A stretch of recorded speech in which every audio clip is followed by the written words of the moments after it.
Hello friend, स्वागत है आपका फिर से आपके अपने channel A to Z job vacancies में। इस चैनल के मीडियम से आप पाते हैं नए नए भर्ती अपडेट। और साथ में मैं आपके लिए लेके आया हूँ उत्तराखंड LT 2024 के फर्स्ट पेपर की प्रिपरेशन की सीरीज। इसके अंतर्गत उत्तराखंड LT 2024 के टीचिंग एप्टीट्यूड की आज हम एक इम्पॉर्टेंट टॉपिक की बात करेंगे, जो है संशोधित शिक्षा नीति 1992 NEP 1992। इससे पहले हमने दो शिक्षा नीति पढ़ी थी, 1986 और उससे पहले 1968। तो आज हम पढ़ेंगे संशोधित शिक्षा नीति 1992, जो कि यूनिट 5 का टॉपिक है। और ये यूनिट 5 की 19वीं क्लास है, 19th क्लास है। तो अगर आप चैनल पर नए हैं तो चैनल को सब्सक्राइब जरूर कर लीजिए। और अगर आप चैनल के लिए पुराने हैं तो चैनल को जो है अधिक से अधिक लोगों तक शेयर कीजिए। और आपको क्लासेस कैसी लग रही है ये कमेंट बॉक्स में कमेंट कीजिए। तो चलिए स्टार्ट करते हैं संशोधित शिक्षा नीति 1992। सबसे पहले देखिए कि क्या हुआ। राष्ट्रीय शिक्षा नीति 1988 में यह घोषणा की गई कि नीति के कार्यान्वयन और इसके परिणाम के लिए हर 5 साल बाद समीक्षा की जाएगी। तो प्रत्येक 5 साल में, जैसे कि मैंने पिछली क्लास में बताया था कि 1986 की राष्ट्रीय शिक्षा नीति ने भविष्य की भी बात सोची और कहा कि हर 5 साल में क्या होगी, जो समीक्षा होनी चाहिए नीति की, वो हर 5 साल में होनी चाहिए। तो इसी को देखते हुए 3 साल बाद 1990 में ही सरकार ने इसकी समीक्षा के लिए राम मूर्ति शिक्षा समिति 1990 का गठन किया गया। तो जो राष्ट्रीय शिक्षा नीति 1992 थी, उसके लिए किस समिति का गठन किया गया? राम मूर्ति समीक्षा समिति का गठन किया गया। और कब किया गया? 1992 में।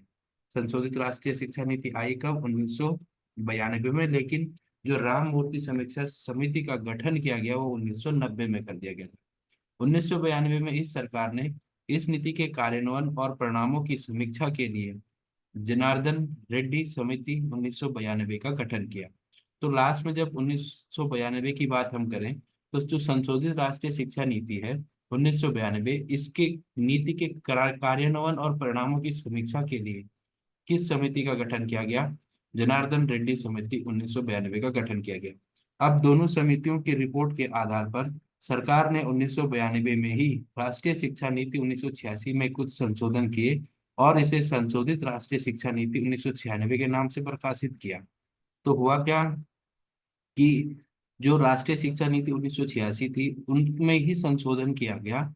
और जो ऊपर की दो समितियां हैं, जो समीक्षा समिति थी राम मूर्ति समीक्षा समिति 1990, और जो क्रियान्वयन और परिणामों की समीक्षा के लिए बनाई गई थी जनार्दन रेड्डी समिति 1992, इन दोनों समिति में कुछ दोनों समिति के द्वारा जो रिपोर्ट सौंपी गई, उनके आधार पर 1986 की शिक्षा नीति में कुछ संशोधन किए गए और संशोधित राष्ट्रीय शिक्षा नीति 1996 के नाम से, 1986 के नाम से जो है प्रकाशित की गई। कुछ विद्वान इसे राष्ट्रीय शिक्षा नीति 1992 भी कहते हैं। सरकार ने 1992 में ही इसकी कार्य योजना प्लान ऑफ एक्शन में भी कुछ परिवर्तन कर दिए। यह परिवर्तन कार्य योजना 1992 कहलाती है। तो जो प्लान ऑफ एक्शन होता है जिसके अंतर्गत योजना बनती थी, उसमें भी क्या किया गया? चेंज किया गया। तो वह परिवर्तन कार्य योजना 1992 यानी प्लान ऑफ एक्शन 1992 कहलाती है। अब देखिए आगे क्या है महत्वपूर्ण बिंदु। तो जो संशोधित राष्ट्रीय शिक्षा नीति 1992 का दस्तावेज था, उसमें जो है क्या क्या बातें आई, तो सामने आई, ये देखने वाली बातें होंगी। तो 1992 में जो राष्ट्रीय शिक्षा नीति थी वो 1986 में निम्नलिखित संशोधन कर किए गए। जैसे उसका भाग 1 था, भूमिका। जो 1986 का भाग 1 भूमिका थी वह सेम रही और उसमें कोई परिवर्तन नहीं किया गया। भाग 2 शिक्षा का सार और उसकी भूमिका, ये भी अपरिवर्तित रही। तो ये भी जैसे 1986 में जैसा का जैसा भाग 2 था वैसे ही रहा। लेकिन जो भाग 3 था राष्ट्रीय शिक्षा प्रणाली, इसमें एक संशोधन किया गया कि पूरे देश में +2 को स्कूली शिक्षा का अंग बनाया जाएगा। इसमें यह कहा गया कि जो 11th और 12th है उसको जो है आप किसका अंग बनाएंगे? स्कूली शिक्षा का, विद्यालय शिक्षा का। फिर भाग चौथा समानता के लिए शिक्षा, इसमें 4 संशोधन किए गए। समग्र साक्षरता अभियान और अधिक बल दिया जाएगा। ये बात कही गई कि जो समग्र साक्षरता अभियान है इस पर और अधिक बल दिया गया है। तो भाग 4 में कितने संशोधन हुए? 4। जो मुख्य संशोधन था वो यह था कि समग्र साक्षरता अभियान पर अधिक बल दिया जाएगा। आगे बात करते हैं कि भाग 5 में क्या परिवर्तन हुए। तो भाग 5 विभिन्न स्तरों पर शिक्षा का पुनर्गठन, शिशु की देखभाल और विज्ञान में 7 संशोधन किए गए। इस स्तर में कितने संशोधन हुए? 7 संशोधन। बोर्ड योजना के अंतर्गत प्रत्येक प्राथमिक विद्यालय में कम से कम 3 बड़े कमरा और 3 शिक्षकों की व्यवस्था की जाएगी। ये भी संशोधन हुआ। ये भाग 5 के अंतर्गत विद्यालय स्तर के अंतर्गत आएगा। फिर भविष्य में प्राथमिक स्कूलों में नियुक्त होने वाले शिक्षकों में 50% महिला होंगी। दूसरा, ब्लैक बोर्ड योजना को उच्च प्राथमिक विद्यालयों में भी लागू किया जाएगा। जो प्राथमिक स्तर पर थी उसको उच्च प्राथमिक स्तर पर भी लागू करने की बात की गई। तो पांचवें भाग में 7 संशोधन हुए, जिसमें से प्रमुख संशोधन क्या थे कि बोर्ड की योजना के अंतर्गत प्रत्येक प्राथमिक विद्यालय में कम से कम 3 बड़े कमरों और 3 शिक्षकों की व्यवस्था की जाएगी। दूसरा क्या था कि प्राथमिक स्कूलों में नियुक्त होने वाले शिक्षकों में 50% महिलाएं होंगी। और तीसरा, ब्लैक बोर्ड योजना को उच्च प्राथमिक विद्यालय में भी लागू किया जाएगा। अब बात करते हैं भाग 6 की, तकनीकी एवं प्रबंध शिक्षा। इसमें केवल एक ही संशोधन किया गया, वो यह था कि अखिल भारतीय तकनीकी शिक्षा परिषद एआईसीटी को और अधिक सुदृढ़ किया जाएगा, यानी टेक्नोलॉजी की शिक्षा को और अधिक बढ़ावा दिया जाएगा। फिर बात करते हैं भाग 7 की। तो भाग 7 में शिक्षा व्यवस्था को कारगर बनाना, जो एजुकेशन सिस्टम था उसको कारगर बनाने का की बात कही गई थी। और इसमें कोई संशोधन नहीं किया गया, जैसा 1986 की शिक्षा नीति में था वही रहा। भाग 8, शिक्षा की विषय वस्तु और प्रक्रिया को नया मोड़ देना। इसमें 2 संशोधन किए गए भाग 8 में। प्राथमिक और माध्यमिक शिक्षा में जनसंख्या शिक्षा पर बल दिया गया, ये इंपॉर्टेंट है इसका। जनसंख्या शिक्षा पर बल देने वाली शिक्षा नीति राष्ट्रीय शिक्षा नीति 1992 कही है, या संशोधित राष्ट्रीय शिक्षा नीति 1986 कही है। फिर उसके बाद परीक्षा संस्थाओं के दिशा निर्देश हेतु परीक्षा सुधार प्रारूप तैयार किया जाएगा। तो परीक्षा संस्थानों के दिशा निर्देश हेतु परीक्षा सुधार प्रारूप तैयार करने की बात कही गई। आगे बढ़ते हैं भाग 9 की। भाग 9 में शिक्षक की बात हुई, इसमें कोई संशोधन नहीं। शिक्षक के लिए जो प्रावधान राष्ट्रीय शिक्षा नीति 1986 में थे वही जो है 1992 में भी रहे। शिक्षा के प्रबंध 10वां भाग, प्रशासनिक प्राधिकरण की तरह शैक्षिक प्राधिकरण की स्थापना राष्ट्रीय राज्य स्तर पर की जाएगी। इसमें जो है थोड़ा सा चेंजेस किया गया, एक तो ये चेंज किया गया। दूसरा, 8वीं पंचवर्षीय योजना के दौरान और उसके बाद शिक्षा पर व्यय राष्ट्रीय आय का 6% अधिक सुनिश्चित किया जाएगा। राष्ट्रीय आय का 6% अधिक जो है वो किस में होना चाहिए? शिक्षा पर खर्च होना चाहिए। फिर भाग 11 की बात आप करते हैं तो संसाधन और समीक्षा। और भाग 12, तो 11 और 12 जो 2 भाग थे, इन दोनों भागों में भी कोई संशोधन नहीं किया गया। तो इस तरह से ये आपके पास पूरे 12 भाग हुए, और इन 12 भागों में क्या क्या संशोधन हुए वो मैंने आपको बताया। तो जो मुख्य मुख्य संशोधन थे वो आपके साथ चर्चा हो चुकी है। अब देखिए क्या हुआ, भारत सरकार ने 1992 राष्ट्रीय शिक्षा नीति और 1986 में संशोधन करने के साथ साथ उसकी कार्य योजना में भी कुछ संशोधन किए, और उसे कार्य योजना 1992 के नाम से प्रकाशित किया। कार्य योजना 1986 में 24 भाग थे, जबकि कार्य योजना 1992 में 23 भागों में विभाजित किया गया। तो क्या थे 23 भाग? पहला था नारी नारी समानता के लिए शिक्षा। दूसरा, अनुसूचित जाति जनजाति और पिछड़े वर्गों की शिक्षा। तीसरा, अल्पसंख्यकों की शिक्षा। चौथा, विकलांगों की शिक्षा। पांचवा, प्रौढ़ और सतत शिक्षा। अब बात करते हैं छठे की, तो ये होगा आपके पास पूर्ण बाल्यकाल परिचर्या एवं शिक्षा। सातवां, प्रारंभिक शिक्षा। आठवां, माध्यमिक शिक्षा। नवां, नवोदय विद्यालय। 10वां, व्यावसायिक शिक्षा। 11वां, उच्च शिक्षा। 12वां, मुक्त शिक्षा। उपाधि के रोजगार से विकलांगता 13वां। ग्रामीण विश्वविद्यालय एवं संस्थान 14वां। तकनीकी एवं प्रबंध शिक्षा 15। अनुसंधान एवं विकास ये था आपका 16वां। आगे है आपके पास सांस्कृतिक परिप्रेक्ष्य 17वां।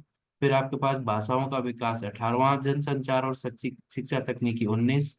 खेल शारीरिक शिक्षा और युवा 20। मूल्यांकन प्रक्रिया और परीक्षा सुधार 21। ये आपका 22। शिक्षा का प्रबंध 23 और समीक्षा 24। ये 24 भाग इसमें सम्मिलित किए गए। इसके बाद देखिए कि संशोधित राष्ट्रीय शिक्षा नीति 1992 की मौलिक विशेषताएं। अब जरा शॉर्ट में देखने की कोशिश करते हैं कि क्या संशोधित राष्ट्रीय शिक्षा नीति 1992 ने क्या क्या चीजें की। तो क्या क्या देखो, बालिकाओं विशेषतः 15 से 35 वर्ष के आयु वर्ग की बालिकाओं महिलाओं के लिए अनौपचारिक शिक्षा उपलब्ध कराई जाएगी, पहला इंपॉर्टेंट पॉइंट। दूसरा, कमजोर वर्ग जैसे अनुसूचित जातियों जनजातियों और अन्य पिछड़े वर्ग और अल्पसंख्यक वर्गों आदि के विद्यार्थियों के लिए मध्याह्न भोजन योजना, लेखन सामग्री, पुस्तक निशुल्क शिक्षा के रूप में प्रावधान किया जाएगा, जो आपकी एमडीएम होगा। और साथ में जो है लेखन सामग्री और पुस्तकें भी निशुल्क दी जाएंगी, ये बात कही। उसके बाद देखिए अगला पॉइंट क्या था कि पिछड़े अल्पसंख्यकों के लिए छात्रावास सुविधाएं, बहुशिल्पीय शिक्षा, कोचिंग और शिक्षा के मार्ग में आने वाली समस्याओं के समाधान के लिए प्रयास किए जाएंगे। तीसरा था कि गैर सरकारी संगठनों के लिए नए विशेष विद्यालय खोलने और विद्यार्थियों को व्यावसायिक प्रशिक्षण देने के क्षेत्र में आगे बढ़ाने के लिए प्रावधान किए जाएंगे। साथ में अगला था राष्ट्रीय साक्षरता मिशन द्वारा शिक्षा प्रदान करने को आत्मनिर्भर बनाने का प्रयास किए गए। पूर्व बाल्यकाल देखभाल और शिक्षा से संबंधित आंगनवाड़ियों बालवाड़ियों की स्थापना की जाएगी। इनकी स्थापना का प्रावधान किया इसमें जो है, देखिए जो संबंधित आंगनवाड़ी थी और बालवाड़ियां थी छोटे बच्चों के लिए। तो इस तरह से जो है पहला चीज क्या था, देखिए कि बालिकाओं के लिए जो है 15 से 35 वर्ष की आवश्यक शिक्षा दी जाए। दूसरा, अनुसूचित जाति अनुसूचित जनजाति और अन्य पिछड़े वर्गों के लिए मध्याह्न भोजन और साथ में जो है निःशुल्क शिक्षा। तीसरा थे क्या, कोचिंग की सुविधा दी जाए। चौथा, गैर सरकारी संगठनों के नए विशेष विद्यालय खोलने और उनके विद्यार्थियों को व्यावसायिक प्रशिक्षण देने की बात कही गई। राष्ट्रीय साक्षरता मिशन द्वारा शिक्षा प्रदान करने को उनको आत्मनिर्भर बनाने का प्रयास किया गया। और अगला क्या था कि आंगनबाड़ी और बालवाड़ी को खोला जाए। आगे क्या है, निम्न जनसंख्या घनत्व वाले क्षेत्र में प्रारंभिक शिक्षा से संबंधित प्रावधान किए गए विद्यालय में नामांकन के अनुसार शिक्षकों की न्यूनतम संख्या का सुझाव दिया जाए। तो छात्र संख्या के अनुसार जो है शिक्षकों की नियुक्ति हो। माध्यमिक शिक्षा में +2 स्तर पर वृद्धि के साथ गुणवत्तापूर्ण शिक्षा में सुधार का प्रावधान किया गया। नवोदय विद्यालय की गुणवत्ता और की में वृद्धि की गई और दूसरे विद्यालयों के लिए एक आदर्श स्थापित करने पर बल दिया गया। नवोदय विद्यालयों की गुणवत्ता को जो है बढ़ाने की बात कही। उद्योग और रोजगार की आवश्यकता को पूर्ण करने के लिए व्यावसायिक शिक्षा का प्रावधान किए गए। उच्च शिक्षा में स्व वित्त पोषित हेतु प्रावधान किए गए, विश्वविद्यालय हेतु प्रावधान किए गए। और साथ में जो है प्रत्येक राज्य में कम से एक मुक्त विश्वविद्यालय खोलने और इग्नू द्वारा इसे तकनीकी सहायता देने और दूरवर्ती शिक्षा परिषद द्वारा नियंत्रित करने का प्रावधान किया गया। ये भी एक इम्पोर्टेंट बिंदु था इसका। आगे बढ़ते हैं। उपाधि को नौकरी से पृथक करने का प्रावधान किया गया। युवाओं को कौशल और दक्षता प्राप्त करने पर अधिक बल दिया गया। साथ में ग्रामीण विश्वविद्यालय और संस्थानों को खोलने का प्रावधान था।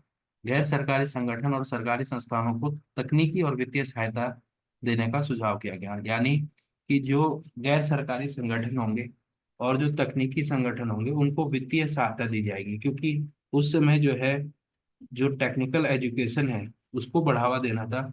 उसके लिए जो है चाहे वो सरकारी हो गैर सरकारी हो, सब जो है क्या करेंगे, वित्तीय सहायता गवर्नमेंट से प्राप्त होगी। अखिल भारतीय तकनीकी शिक्षा परिषद all India council of teacher education AICTI की स्थापना के सुझाव दिए गए, स्थापित करने के सुझाव दिए गए। में जो है शिक्षा में क्षेत्रीय स्तर से राष्ट्रीय स्तर तक, राष्ट्रीय से अंतर्राष्ट्रीय स्तर तक सांस्कृतिक संबंध स्थापित करने पर बल दिया गया। और यह भी सुझाव दिया गया कि अनुसंधान केवल उपाधि प्राप्त करने तक ही सीमित न रहे, बल्कि परिणाम का प्रभाव समाज को भी प्रभावित करे। राष्ट्र में जो है भाषाओं के विकास के लिए त्रिभाषा सूत्र को बढ़ावा दिया गया। हिंदी को राष्ट्रीय भाषा के रूप में विकसित करने की अनुशंसा की गई। संचार माध्यम, रेडियो, कंप्यूटर और नई तकनीकों को शिक्षा प्रक्रिया के अंग के रूप में शामिल करने की बात कही गई। और खेल और अन्य शारीरिक गतिविधियों पर बल दिया गया। विद्यार्थियों को NCC और NSS में भाग लेने के लिए प्रोत्साहित करने का सुझाव, ये इम्पोर्टेंट था। NSS और NSCC के लिए प्रेरित किया गया छात्रों को। मूल्यांकन प्रक्रिया को अधिक लचीला बनाकर मूल्यांकन प्रक्रिया में अनुचित साधनों का बहिष्कार कर प्रत्येक वर्ष में न्यूनतम अधिगम स्तर प्राप्त करने की संशोधन की गई, जो 1986 की भी बात थी। और डाइट्स, सिटी शिक्षक शिक्षा केंद्र और उन्नत शिक्षा केंद्र की स्थापना हेतु राष्ट्रीय अध्यापक शिक्षा NCTE को संवैधानिक दर्जा दिए जाने की संशोधित की गई। NCTE को संवैधानिक दर्जा देने की संशोधित भी किसने की थी? राष्ट्रीय शिक्षा नीति 1992 ने की थी। तो ये थे कुछ महत्वपूर्ण बिंदु जो राष्ट्रीय शिक्षा नीति 1992 से रिलेटेड थे। होपफुली आपको एक क्लास पसंद आएगी। अगर पसंद आए तो लाइक शेयर और कमेंट जरूर कीजिएगा और इसी तरह से चैनल के साथ जुड़े रहिए। मैं लेके आऊंगा आपके लिए एक नेक्स्ट क्लास नेक्स्ट टॉपिक पर रिलेटेड। तब तक के लिए all the best, good bye.